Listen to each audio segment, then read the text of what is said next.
the plants that you built in China for years. Now you got to build us. We're not interested in you building in India. Hello guys, नमस्ते। कैसे हैं आप लोग? तो शुरुआत करते हैं आज के वीडियो की। और बेसिकली ये चैनल का मोटिवेशन है, मिलते हैं आपको ऐसे न्यूज़, ऐसे स्टॉक मार्केट से रिलेटेड, ऐसे फाइनेंस से रिलेटेड न्यूज़ जो कि आपको जनरल बाकी न्यूज़ चैनल्स पे आपको देखने को नहीं मिलती। तो उसी सीरीज़ के स्टार्ट करते हुए चलिए शुरू करते हैं आज के वीडियो में। आज के मार्केट्स में, आज के वर्ल्ड में क्या अपडेट्स आ रही हैं, कुछ इंपॉर्टेंट खबरों पर बात करते हैं। तो चलिए शुरू करते हैं। उस शुरुआत करने से पहले मैं आपको एक वीडियो दिखाना चाहता हूँ। सो आप इस वीडियो को देखिए, फिर उसके बाद हम लोग बैक द ट्रैक बात करते हैं। I had a little problem with Tim Cook yesterday. I said to him, Tim, you're my friend. I treated you very good. You're coming in with $500 billion, but now I hear you're building all over India. I don't want you building in India. You can build in India if you want to take care of India, because India is one of the highest tariff nations in the world. It's very hard to sell into India. And they've offered us a deal where basically they're willing to literally charge us no tariff. Look, we've treated you really good. We put up with all the plants that you built in China for years. Now you got to build us. We're not interested in you building in India. India can take care of themselves. They're doing very well. We want you to build here, and they're going to be upping their production in the United States. I hope आपने video देख लिया होगा। So video देखने से आपको clear cut idea तो समझ में आ गया। जी हाँ, अब जो डोनाल्ड ट्रंप हैं, उन्होंने जो एप्पल के टिम कुक हैं, एप्पल के जो सीईओ टिम कुक, उनको बेसिकली एक तरह से मना कर रहे हैं कि भारत में वो मैन्युफैक्चरिंग प्लांट ना लगाएं, क्योंकि भारत में जो एप्पल की प्रोडक्शन हो रही थी, तो वो बेसिकली चाहते हैं। देखो, इस बार जब से ट्रंप आए हैं, वो बस और बस उनको दुनिया में कहीं किसी से मतलब नहीं है। बस और बस उनका फोकस सिर्फ और सिर्फ यूएसए पे है। और इवन जो अगर मैं बात करूँ, उन्होंने क्लियर कट बोला है कि भारत जो है वो महंगे टैरिफ दर लगा के इसमें आता है। इस वजह से वो चाहते हैं कि जितने भी मैन्युफैक्चरिंग हो, जो भी चीज़ें हो, वो अमेरिका के अंदर हो। इस वजह से उनकी टिम कुक से थोड़ी गहमा गहमी, थोड़ी बहस भी हुई है। और उनका बेसिकली एक क्लियर इंस्ट्रक्शन है कि कोई भी चीज़ें, अमेरिका की चीज़ें अमेरिका से बाहर मैन्युफैक्चरिंग ना हो। वो आपने वीडियो जो देखा उसमें क्लियर कट वो कह रहे हैं कि चाइना में जो मैन्युफैक्चरिंग प्लांट है, हमने वो बर्दाश्त कर लिया, अब इंडिया में नहीं करेंगे। तो एक तरह से आप ये देखो कि भारत जो कि इतनी अभी अगर मैं कभी करंट टाइम में कह सकता हूँ कि भारत अमेरिका की हर बात मान रहा है, चाहे वो अब पाकिस्तान के साथ सीज़ फायर हो, चाहे जबकि हम एक तरह से देखें तो हम वो जीत रहे थे, और अगर चाहते तो हम बहुत बड़ा एरिया, आज देखो रूस ने कैसे यूक्रेन का अपना एरिया ले लिया, तो हम चाहते तो हम वो पाकिस्तान का भी एरिया ले सकते थे।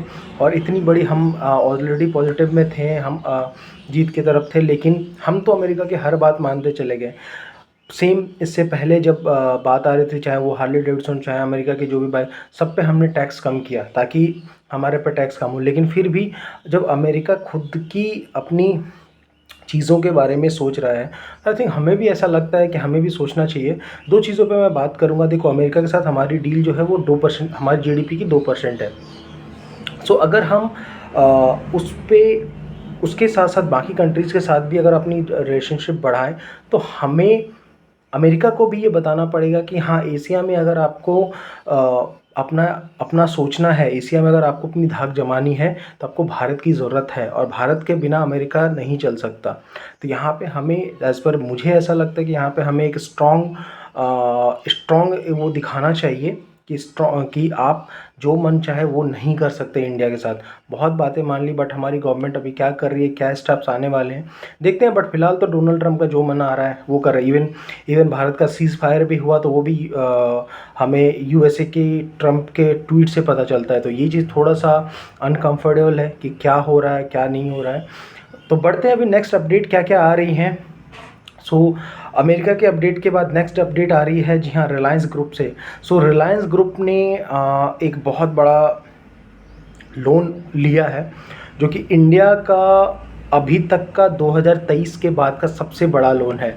जी हाँ, चलिए उसके बारे में बात करते हैं। तो 2023 के बाद ये किसी इंडियन कंपनी द्वारा लिया गया सबसे बड़ा लोन है। जी हाँ, इस लोन के बारे में अगर बात करते चले, तो रिलायंस इंडस्ट्रीज़ ने 2.98 बिलियन का जो लोन लिया है, ये फॉरेन लोन लिया है, जिसमें लगभग दो पार्ट में बेसिकली ये लोन डिवाइडेड है। पहला 2.5 बिलियन अमेरिकी डॉलर में और दूसरा 67.7 बिलियन डॉलर जापानीज़ येन में। तो लगभग आप ये समझ लो कि इसमें लगभग 55 बैंक्स ने मिल के ये लोन दिया है। ऐसा अनुमान लगाया जा रहा है कि जो रिलायंस इंडस्ट्रीज़ हैं, इसका उपयोग जो ये जो लोन लिया है, इसका जो यूज़ है वो new energy sector, manufacturing sector को एक्सपेंड करने के लिए लिया गया लोन है। तो उसमें वो यूज़ कर सकते हैं। साथ के साथ उन्होंने 10.4 बिलियन जो फॉरेन जो आपका कर्ज है उसको भी कम करने के लिए यूज़ कर सकते हैं। तो बेसिकली रिलायंस इंडस्ट्रीज़ को एक्सपेंड करने के लिए इतना बड़ा लोन लिया गया और ये 2023 के बाद किसी इंडियन कंपनी के द्वारा लिया गया सबसे बड़ा लोन है। सो ऐसी चीज़ें आपको ज़्यादातर न्यूज़ में मिलेंगी नहीं। सो इसलिए मैं कहता हूँ कि ये एक चैनल ऐसा है जिसमें आपको ऐसी चीज़ें मिलेंगी जो स्टॉक मार्केट्स में रिलेटेड बहुत हेल्पफुल भी होंगी और साथ के साथ ऐसी चीज़ें आपको जनरली इस चैनल पे हमेशा मिलेगी। सो मेक श्योर आप इस चैनल को लाइक एंड सब्सक्राइब करें। बढ़ते हैं अगले अपडेट क्या आ रही है मार्केट्स के अंदर। एक अभी बहुत बड़ी न्यू अपडेट आ रही है कि डोनाल्ड ट्रंप जो यूएई के दौरे पे थे, तो अमेरिका और यूएई के बीच में एक डील साइन हुआ है। अमेरिका के बाहर जो एआई मैन्युफैक्चरिंग है, एआई कैंपस है, वो एक सबसे बड़ा मैन्युफैक्चरिंग प्लांट अब यूएई में बनेगा। जी, ये डोनाल्ड ट्रंप और यूएई के बीच में, अमेरिका और यूएई के बीच में एक अभी जो हालिया दौरा हो रहा है, उसमें एक समझौता डील हुआ है कि अमेरिका जो है वो यूएई के अंदर एआई का एक बहुत बड़ा जो आउटसोर्स कैंपस है वो एआई के अंदर बिल्ड करेगा।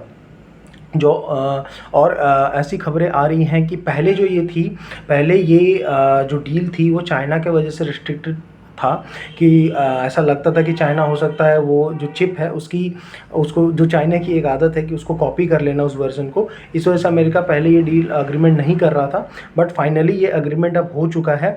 अभी ये क्लियर नहीं है कि कौन सी चिप बनाने वाली कंपनी, अमेरिकन कंपनी, ये कैंपस क्रिएट करेगी। हो सकता है एनवीडिया हो या कोई और कंपनी हो, बट ये हो चुका है कि फाइनली अमेरिका और यूए के बीच में एक डील साइन हो चुका है। बट द नेक्स्ट अपडेट क्या आ रही है मार्केट के अंदर, एक अभी की अपडेट आ रही है। जी हाँ, बाबा रामदेव जी की कंपनी पतंजलि की तरफ से, और पतंजलि ने Q4 का रिज़ल्ट जारी कर दिया है।